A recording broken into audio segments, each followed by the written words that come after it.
accepting the administration at the profundity of the economic crisis of the early 20s, Franklin D. Roosevelt assisted the American nation with recovering confidence in themselves.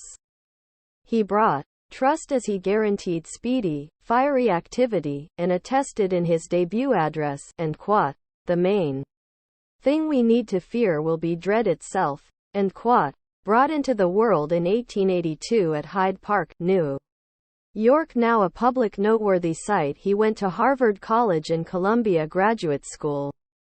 On St. Patrick's Day, 1905, he wedded Eleanor Roosevelt.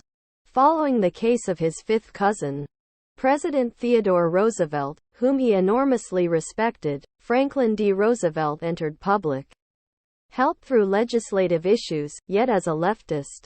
He won political race to the New York Senate in 1910. President Wilson selected him Associate Secretary of the Naval Force, and he was the majority rule chosen one for VP in 1920.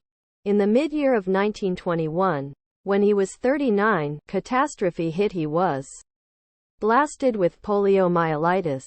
Exhibiting unstoppable boldness, he battled to recover the utilization of his legs, especially through swimming.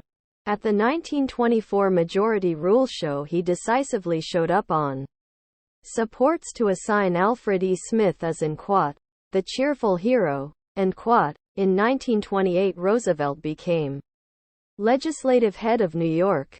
He was chosen president in November 1932, to the first of 4 terms. By spring there were 13 million jobless, and pretty much every bank was shut.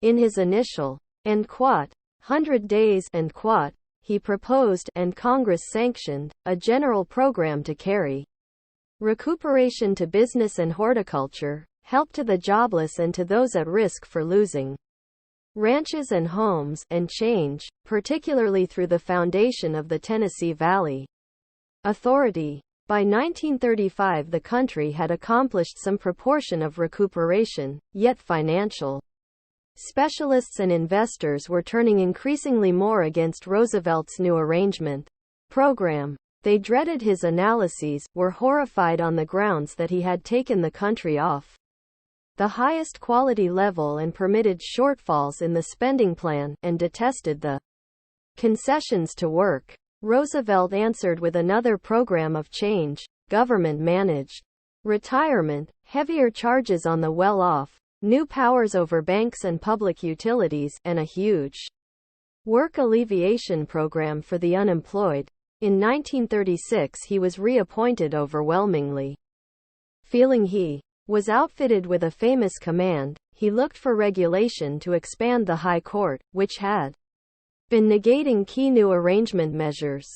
Roosevelt lost the High Court fight, yet an unrest in established regulation occurred. From that point the public authority could legitimately manage the economy. Roosevelt had vowed the U.S. to the great neighbor strategy, changing the Monroe teaching from a one-sided American statement into plans for common activity against aggressors. He likewise looked for through impartiality regulation to keep the U.S. out of the conflict in Europe, and simultaneously to reinforce countries undermined or went after.